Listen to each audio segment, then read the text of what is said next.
Hello, everyone, and thank you for joining us for this segment of The Connection. I am your host, Angela, and I'm telling you on this particular part 2 of Youth and Guns, what's the real resolution? We're going to do that real thoughts, real talk thing, so I want you to hold on to your seat because we have more people who are coming to the table who are passionate about what's happening in our communities. But I'm going to tell you, you need to be ready because there's going to be a clarion call to you to get up and do something. I don't know what that something is, but we'll talk about that a little bit later. Last week or the week before, we had some community members who were here. We had Men Making a Difference, Andrew Brewer. We had Anthony Roby, and we had Kathy Morgan. We also had Pastor Damon Milton. Everyone came from a particular heartfelt, passionate position.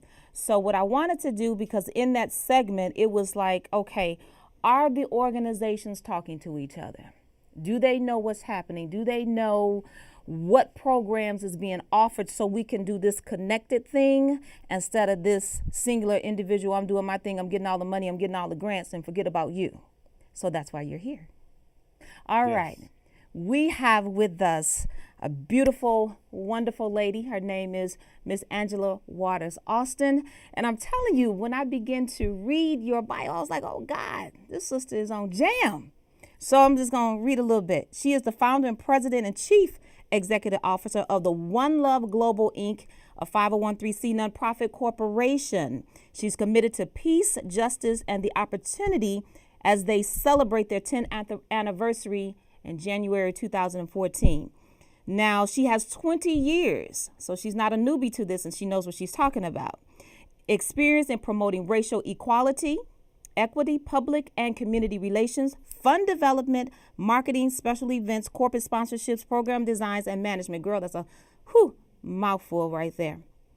However, she's also experienced in media profession. She's a media professional. She's co-hosted and produced public affairs programming for Lansing's WLAJ TV 53 and developed educational and cultural content for the Michigan Chronicle newspaper.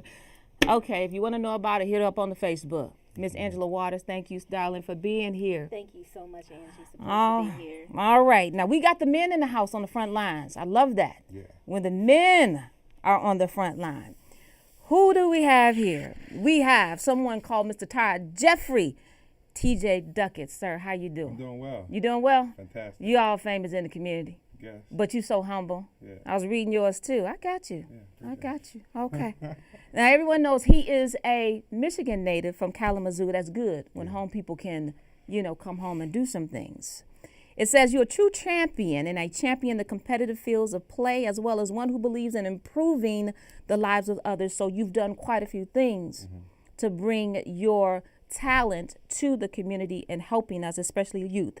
You was awarded the football scholarship to Michigan State University in '99, and as a Spartan, you studied communications and earned an all Big Ten conference honors as a junior. Yeah. That's awesome. Because a lot of our young people sometimes, they want to forego the education and they want to go right into the pros. Yeah. So you're a testament that you can have both. Yeah. Okay. After your career at MSU, you were drafted by the Atlanta Falcons in the first round of 2002 NFL, and you led a great lineup as part of the daunting rushing offense from 03 to 05. Bro, you got a lot going on. Blessed. But what I'm really touched my heart was that you humbled, and it says, humbled by what it means to capture national attention on the NFL roster and then endure a swift insight to his own identity and purpose. Your experience and opportunity as a professional athlete became recognizable to promote awareness for the causes as you continue to grow increasingly and passionately about. And those are a lot of causes.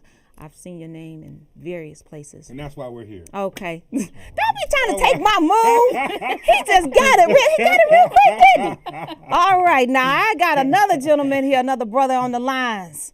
His name is Mr. Bill D. Morris. Mr. Morris is a native of Lansing, Michigan. You got a background in psychology. You don't be trying to read me. Acquired as a student from the University of Notre Dame. Isn't that like kind of a rival or something, Notre Dame? But look at you coming together. Okay. I ain't going to drum that up. I'm not going to drum that up. I'm not going to drum it up. Okay. I'm not going to drum it up. Not in Happy Valley. Oh, Happy Valley. Happy Valley. Oh, Lord. I got to get some water. You gonna make me get my bucket of water off of that. Your professional career spans the higher education, political, and nonprofit universes. Me and politics. I got to talk to you, Bill. You are a proud local alumni of J.W. Sexton High School. J-Dubs. Listen, everybody want to give a shout out to Sexton Everett. Okay, fine. And also, as the self-ascribed public action figure, your advocacy of education and related causes and Lansing-based initiative led you to partner with Mr. TJ. See, that's that partnership, Notre Dame, Michigan State. Okay, and his organization, New World Flood, to promote volunteerism and community services. And you've coined the Well Watcher. We're going to get back to that. Keep that locked. The Well Watcher. You going to tell us about that later? Yes, ma'am. So, ladies and gentlemen, this is the guest for the connection tonight. Thank you so much for being here. Thank you. Appreciate it. Thank you. With all of what has been said, we talked about youth and guns. What's the real resolution? And so my question to you, as organizations coming together for a cause that we'll talk about later, put your thoughts on the table as to what you think the real resolution is. I feel the real resolution is us getting together. We all know the problem. We all know the issues. But like you said earlier, are we communicating in our own little circles? Are we communicating in our own little pockets? And if that's the case, then the kid's just going to go from one pocket to the next pocket with no cohesive unit behind them, with no way to continue the growth. And the oldest takes a village to raise a child. The oldest saying in the book of sayings. But we don't have those villages anymore. We have individual homes or individual neighborhoods where we all got to do it. Okay. All right. That's a start. That's a start. And we did hear that. We heard about the elephant in the room, so you did touch on that. So that's a common theme or a common thread. Yes, it is. We know what's happening, but are we doing something? Oh, there's a lot going on. Okay.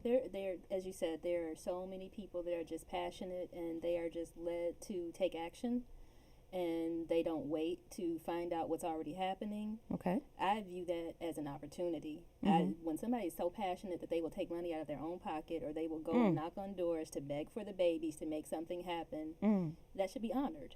And that's really why we're coming together, is to really honor all of those social entrepreneurs, those do-it-yourselves, those mom and pops that just said enough is enough and we're going to make something happen. And what we really want to do is to find ways to better support that kind of energy and that kind of passion, rather than try to stamp it out or dampen it because it's competing with another initiative. If we learn more about one another and what's going on, we can better support one another and really get underneath to the real issues, because we can't all work on all of the issues at the same time, and there are many. Oh, wow.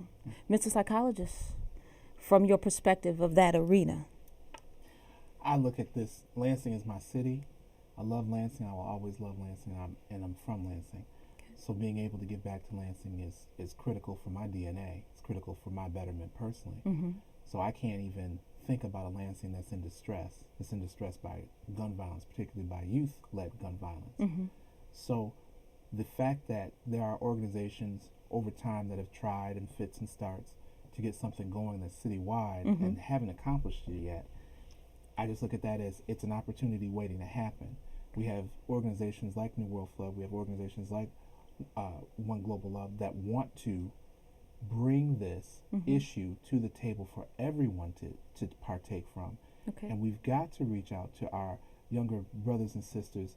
These kids run the same streets that I ran. But I never worried about gun violence when I was a kid, and they shouldn't grow up in an environment where they have to worry about gun violence. Worry about your options. Worry about your education. Worry about your direction. Worry about being home before the streetlights are on. Those are the things you're supposed to be worried about. Okay. True. Absolutely true. You should be worried about those things, but the realizations of it is you're worried about going to school and somebody, liking you or not liking you, or you're worried about, we had a beef over on the weekend. Will it transition into, the educational arena? I mean, they are worried about those things. And so we're talking about the guns. The real resolution. How do guns even get into the neighborhoods?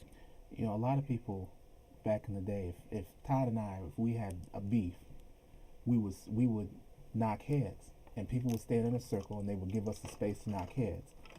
Some you win, some you lose, sometimes you draw. We might even be best friends after it all, but we all walked away to fight another day. We learned how to take a whooping. Now, I believe that anyone that picks up a gun to solve their issues, they haven't learned how to take a whooping, and perhaps that's a disservice to them. We need to understand that you win some fights, you lose some fights, and some fights are a draw, but you should always be able to fight another day. Gun violence is about trying to enact your solution over anything else. It's the same reason why there's organizations that haven't been successful in the past. They're trying to enact their solution over everything else. We need to be able to fight another day, and there's not always just one solution. We need to be able to work together and agree to disagree. Okay. And I agree with that. And I'm thinking, my mind goes to,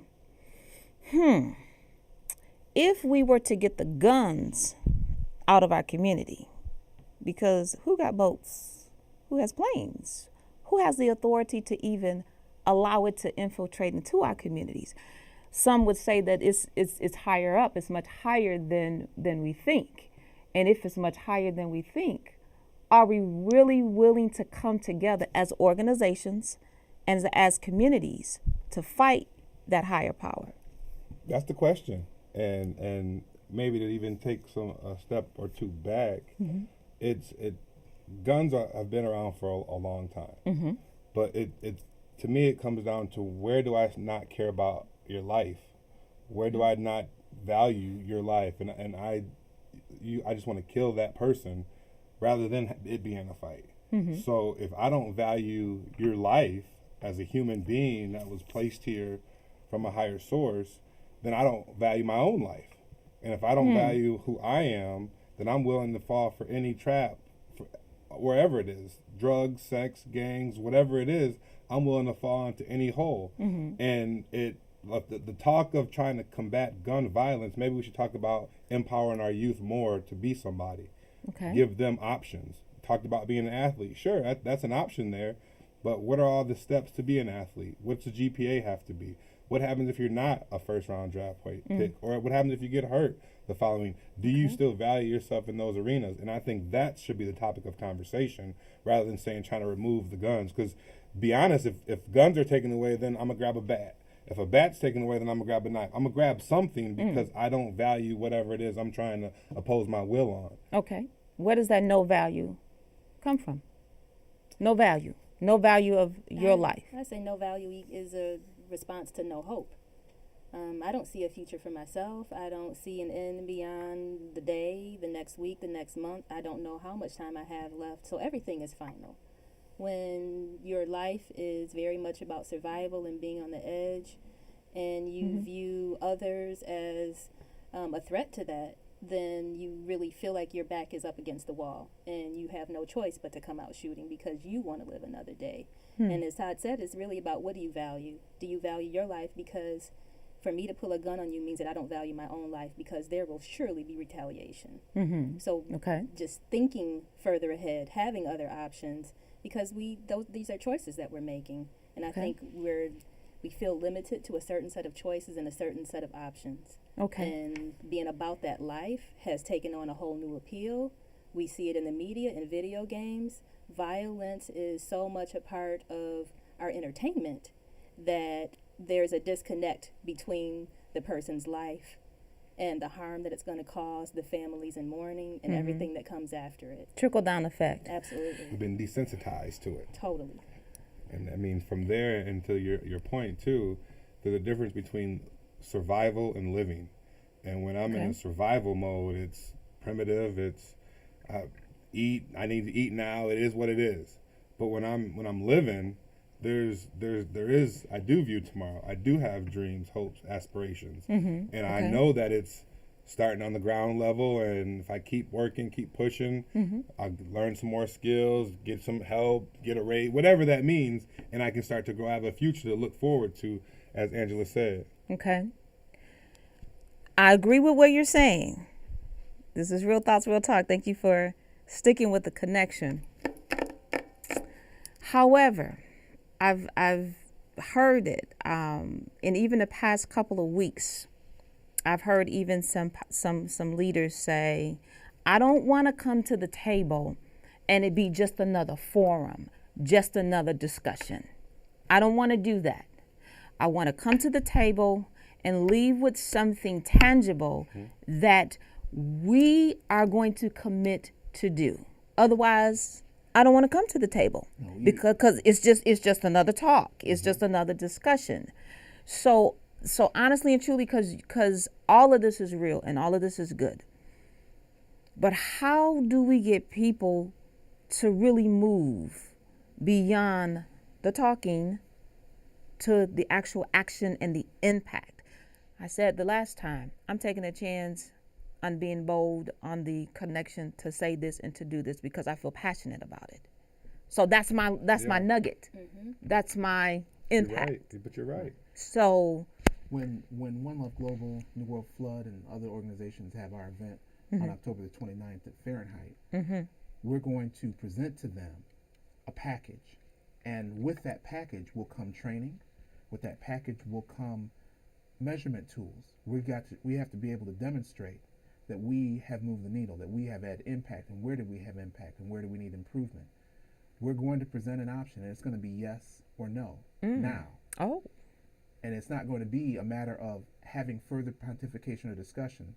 The issue is now, the urgency is now, the resources are now. So this is about the now. Now we can talk about the future in the future, but for now, we need to bring some immediacy to our community and show them that we are here, we are stand up, and we're willing to do what it takes to begin to turn this tide. Okay. And, Go ahead. And you look at what I love about it is you look at the people who are involved on this. It's people who just don't talk about it. I mean, there's plenty of conversations that started, but you've seen the results. You've seen what happens, and a lot of times, everybody talks about stuff.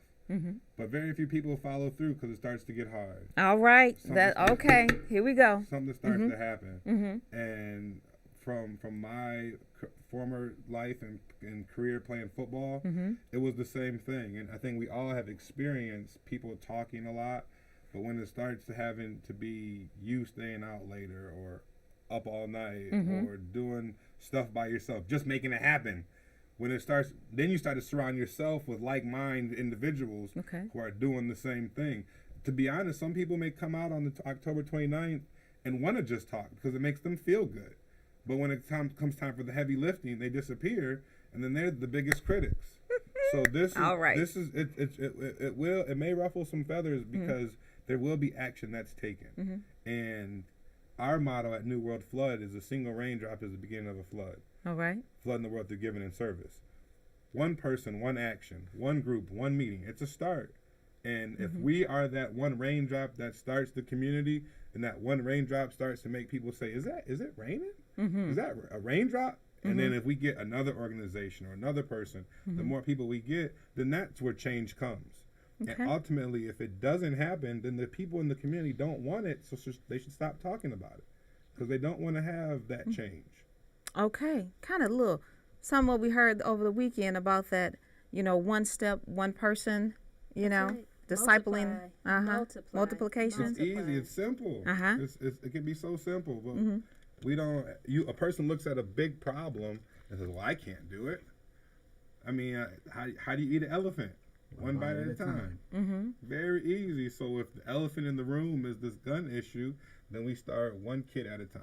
Just one family, one organization. And that's what we are. We're all starting at one place. And we've got to show our community the options. We've got to show our children the options. They have options. They have many more options. Mr. Bill, what options are you talking about? I'm kid. Now I'm a kid. I mean, I switched into this kid mode because I'm like, dude, what are you talking about options? When a kid feels like their back is up against the wall, I'm sure we can retrace their steps to see that on several occasions there were options to take another path. They chose to take a path with limiting and more limiting options until you arrive at a place where you feel like you have no options at all. That's a nihilist point of view. You have nothing to gain and nothing to lose. And that's where picking up a gun and using that to exercise your will becomes a reality.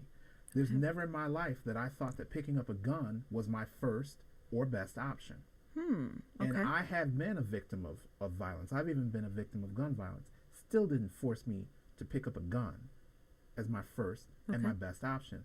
We need to be able to educate our kids to say, you have life, you have family, you have love, you have tasks, you have deeds, you have community service, you have church, you have a But plethora they of know options. that.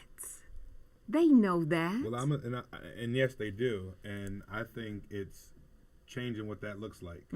It's adapting to them. I mean, old ways will not work, so adapting to what's cool to them, what interests them, meeting them where they're at, and I think that's where one of our group is unique, is because that's who we work with. We're not all elders or young or old folks singing this is what's going to work.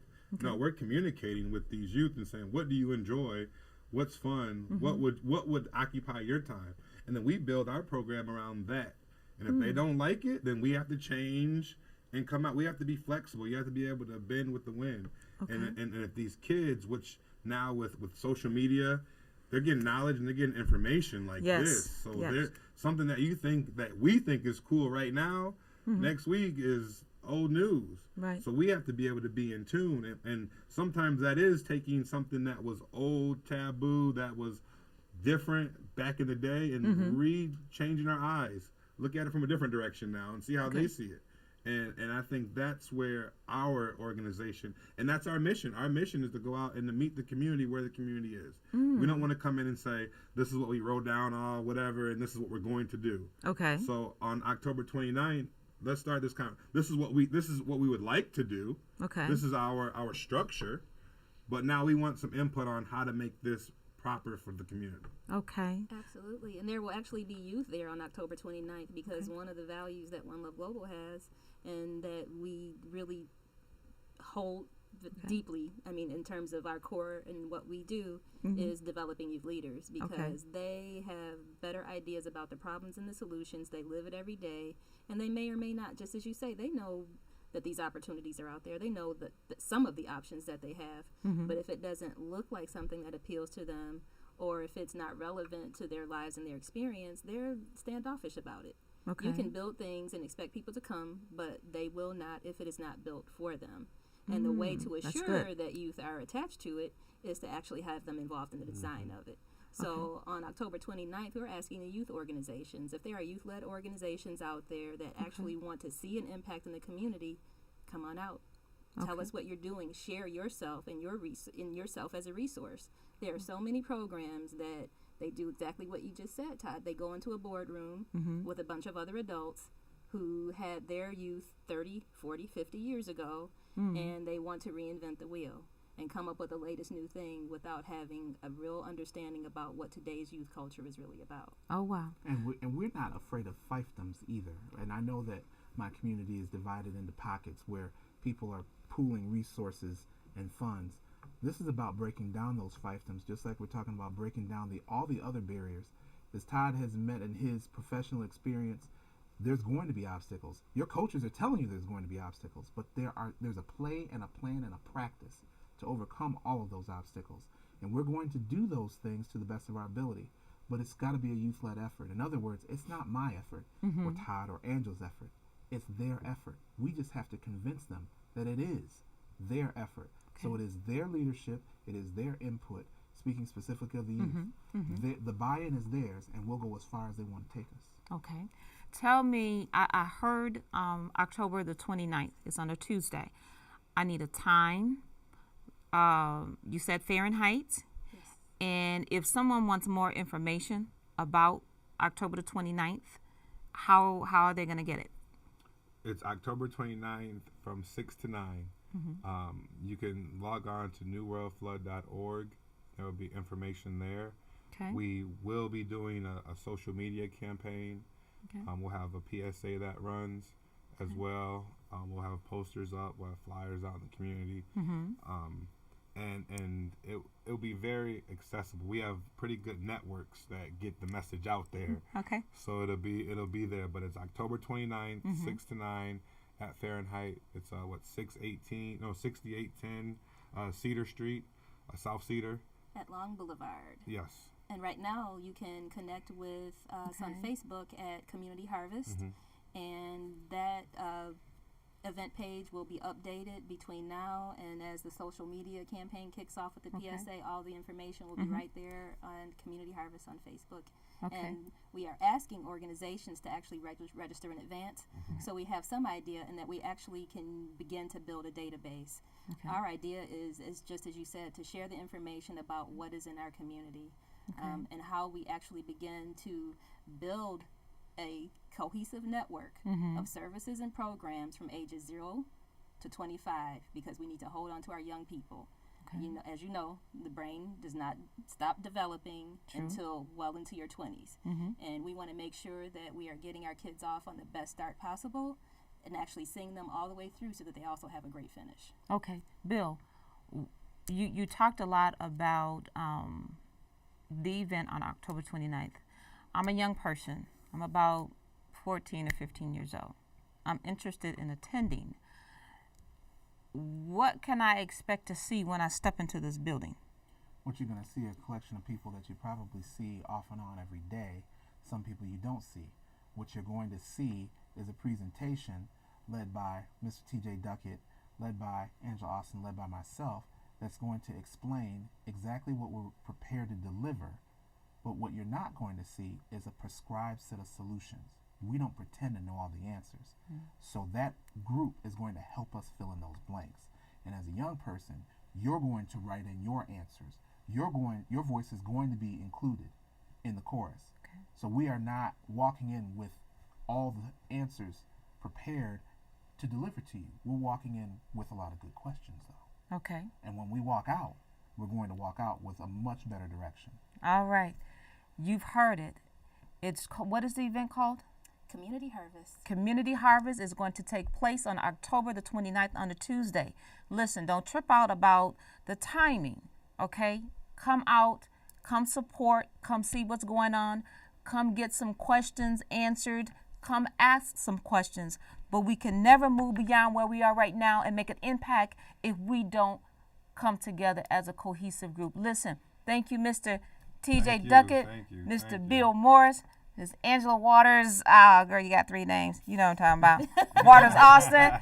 And thank you so much for my Dr. K, who's in the house, who's helping us run this. Vincent, we know you're working, but we still love you anyhow. Listen, thank you so much for joining the connection. Hit us up at almentp08@yahoo.com. You know how to get in touch with me. This is Real Thoughts, Real Talk. Want to see you October the 29th. It's on a Tuesday evening. You know you need to come out. You know you need to find some answers to some questions that you're asking, and you know you need to link up with people who are ready to do something and not afraid to go and save our youth and to make an impact for this community. Talk to you later.